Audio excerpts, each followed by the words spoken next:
안녕하세요, 이마고입니다. 현재 나리타 공항이고요. 공항에서 나와서 바로 티켓리스 지정석 티켓을 사는 장면입니다.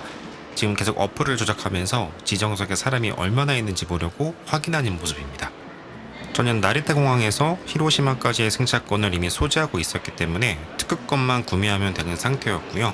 발권하는 과정에서 시간을 소비하고 싶지도 않았고 티켓리스 쪽이 더 싸기 때문에 바로 어플을 열었습니다. 티켓리스 특급권으로 구매를 하게 되면 도쿄까지 간다고 했을 때 통상 특급권 가격인 1730엔에서 200엔이 할인된 1530엔에 구매가 가능하고요. 한정된 수량으로 티켓리스 35라고 해서 35% 할인된 가격인 1120엔으로도 구매가 가능합니다. 보통 개찰기는 IC카드로 통과해서 운임을 내고 특급권만 티켓리스로 구입하는 방식입니다. 이 티켓리스 티켓은 외국인 관광객들이 사용법을 몰라서 그런지 항상 남아있더라고요. 지금 검색하고 있는 시간도 열차 출발 7분 전이었는데 티켓리스 35는 남아있었습니다. 물론 외국인 분들의 경우 나리타 익스프레스 왕복 티켓을 사는 경우가 많겠죠. 일단 저는 왕복이 없이 그대로 히로시마로 가는 것도 있고 현재 왕복 티켓이 5,000엔으로 인상된 시점에서 봤을 때 딱 도쿄까지만 가시는 분들은 이게 더 쌉니다. 게다가 창고에서 직접 교환받아야 한다는 건 생각하면 저같이 최대한 빠른 열차에 탑승하는 사람은 이게 더 빠르겠죠?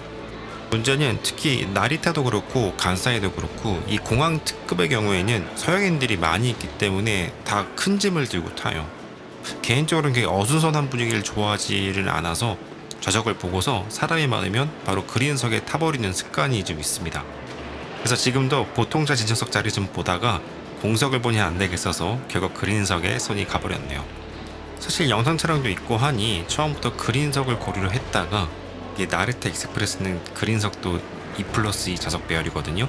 이게 좀 손해보는 느낌이 들어서 상황을 좀 본 것인데 결국에는 그린석을 타게 되었네요. 나리타 익스프레스에 탑승을 합니다. 한 2년 전에 토호쿠 여행 갔을 때를 제외하면 도쿄를 가게 되면 대부분 하네다 공항으로 갔기 때문에 진짜 오랜만에 타게 되네요. 그린석은 이렇게 생겼습니다. 좌우 2열씩 총 4열이라 손해보는 느낌 아시려나 모르겠는데 예를 들어 간사이 공항의 특급 하루카는 총 3열이라 더 쾌적하거든요. 물론 그린석은 그린석인지라 편안하긴 편안합니다.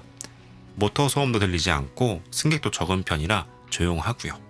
참고로 나리타 익스프레스는 운전대가 있는 차량에는 모터가 없습니다.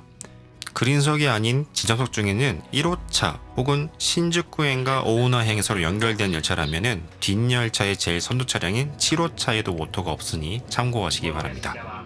사실 워낙 좋은 열차라서 어느 자리든 상관없을 겁니다. 시간이 그렇게 오래 걸린 것도 아니고요.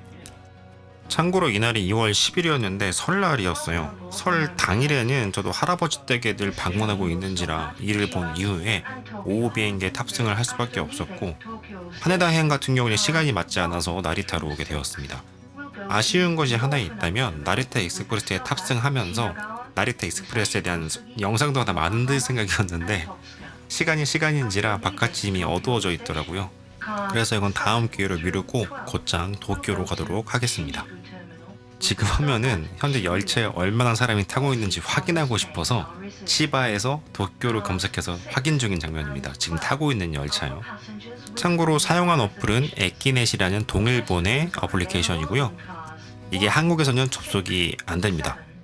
근데 일본에 있다 하더라도 접속이 된다는 보장이 없어요. 왜냐하면은 만약에 로밍 중에 있다고 했을 때 그 로밍 서비스가 한국 통신사를 거친 로밍 서비스라고 한다면은 접속이 안 되더라고요. 막아놨습니다. 이 경우에는 어플 사용은 포기하시고 인터넷 브라우저로 에키넷으로 들어가시면 되겠습니다. 중간중간 비어있는 좌석이 있긴 하지만 역시 많긴 많네요. 그린석은 꽤 비어있긴 한데요. 오우나행의 6호차보다는 지금 제가 타고 있는 신주쿠행 그린석인 12호차 쪽에 더 적네요. 아마 저 빼고 두세 분 정도 더 계셨던 것 같은데 나중에 보니까 한국 분들이 셨습니다.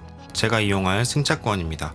승차권은 매진이란 개념이 없어서 당일에 사도 되긴 했는데요. 히로시마에서 미리 샀어요. 이유는 영상에 활용하려던 것도 있고 무엇보다 제가 주로 이용하는 서일본에게 발권 수수료라도 주고 싶다는 마음이 컸습니다. 아마 티켓 금액에서 5%를 발권하는 회사에서 먹는다고 들은 것 같은데 확실한 정보는 아닙니다.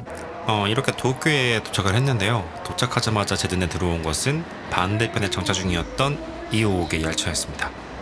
영상을 찍을 시점에는 운행 중이었지만 이번 다이아 개정으로 전국 편성에서 은퇴하게 된 열차입니다.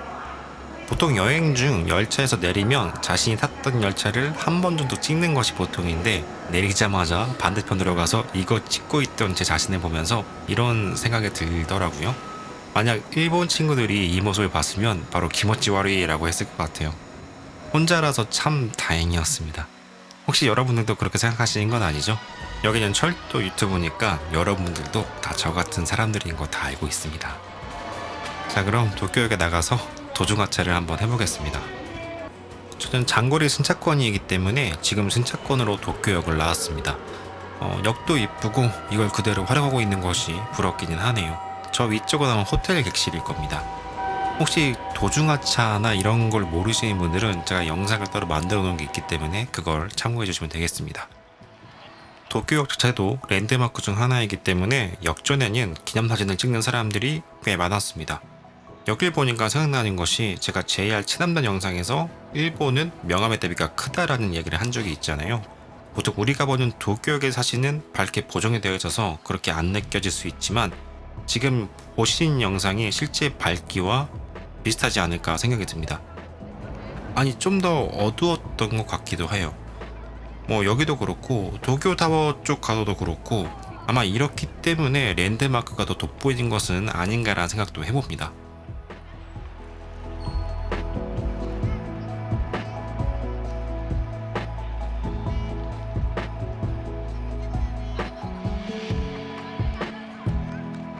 아직 열차 시간이 꽤 남아서 유락초역까지 가서 신칸센을 찍고 와볼까 하고 역으로 데려갔습니다.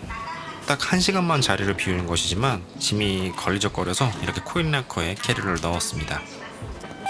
참고로 유락초를 갈 때에는 기존에 가지고 있는 승차권은 쓰지 않습니다.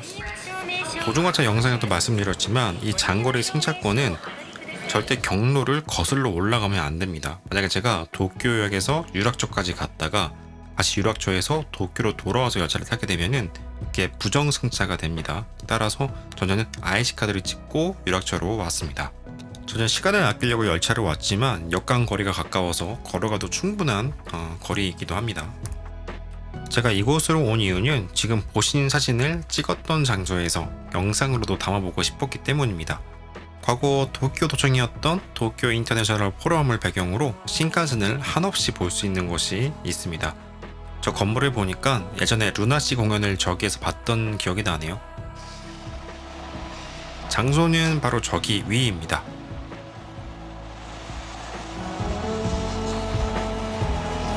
그런데 여기가 16시 30분까지 오픈인 것을 몰랐습니다. 헛걸음을 한 것이죠. 또 다른 포인트도 있지만 지금 가진 렌즈로는 좋은 구도가 나올 수가 없어서 포기했습니다. 지금 비추는 곳이 다른 촬영 포인트입니다. 이게 아마 작년 2월경에 찍었던 사진일 거예요. 딱 1년 전인데 아까의 포인트에서는 이런 사진을 찍을 수가 있습니다. 그리고 이건 지상에서 찍었을 때의 신칸센입니다. 우리나라에서는 방음벽 때문에 열차 전체를 볼 수 있는 곳이 얼마 없는데 이렇게 위로 다니는 신칸센을 바로 앞에서 볼 수 있다는 것이 좋은 것 같아요. 특히 이 구간에서는 신칸센이 지나갈 때 레일 조인트 소리가 납니다. 이게 제레선 조인트보다 조금 뭉툭한 소리인데 영상으로는 수음 상태가 좋지 못해서 확인이 어렵지만 이 조인트 소리만으로 대강 어떤 열차인지 구분이 가능합니다. 전 이 열차 조인트 소리가 너무 좋아서 가끔 유튜브에 검색해서 계속 듣기도 합니다. 그냥 가기에는 이 캐리어 보관비에 여기까지 온 교통비가 아까워서 그냥 요시노에서 규동 한 그릇 먹고 걸어서 도쿄역으로 돌아갔습니다. 가는 길에 편의점에 들러서 이것저것 사고 이제 입선하는 썬라이즈를 보러 승강장으로 갑니다. 열차는 9번 홈으로 들어오게 되는데요. 저는 지금 조반선이 다니는 8번 홈으로 와 있습니다. 이유는 간단해요. 들어오는 승강장에서 열차를 찍는 것보다 이렇게 반대편에 와서 열차를 찍는 편이 더 넓게 촬영이 가능해서 왔습니다. 오카야마에서 열차 분리되는 것도 찍으시려면 차라리 이렇게 반대편으로 가서 찍는 게 더 좋은 구도로 찍을 수 있지 않을까라는 생각이 듭니다. 토키아가 먼저 들어왔네요. 반대편에 있다 보니까 히타치 IGBT 소리가 더 잘 들리는 것 같습니다. 저기 반대편에 줄처럼 서 있는 곳이 샤워 줄이려나요? 나중에 다시 말씀드리겠지만 저는 이번에 A 침대였기 때문에 샤워 카드가 포함되어 있어서 이렇게 여유 있게 나와서 열차를 찍을 수 있었습니다. 선라이즈가 들어옵니다. 들어올 때 얼마나 설레던지요. 이것도 나중에 말씀드리겠지만 객실이 대차 부분까지 내려와 있는 차량은 모터가 없는 차량이고, 대차 부분이 드러나 있는 지금 지나가는 차량이 모터가 달려있는 차량입니다. 모터가 달려있는 차량은 노비노비 좌석으로 제일 안 좋은 객실이라고 보시면 되겠습니다. 모터 없고 모터 없고, 그리고 지금 대차 쪽에 주렁주렁 달려있는 이 차량이 모터가 있는 차량입니다.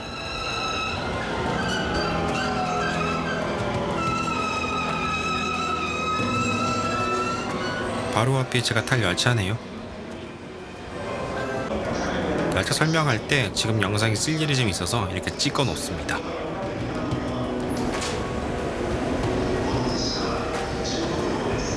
자, 탑승합니다. 아마 저쪽이 샤워카드 사려는 줄 같아요. 제가 탄 열차는 타카마츠행이고요. 8호차부터는 이즈모시행으로 오카야마에서 분리가 됩니다. 자, 이제 탑승을 합니다. 앞서 설명드렸다시피 실제 탑승 영상은 다음 영상부터 시작이 됩니다. 저도 다 해서 올려드리고 싶지만 직장인 신분이기도 하고 이제 날씨가 풀려서 그런지 주말 행사가 많아요. 시간적으로 많이 제한되고 있습니다.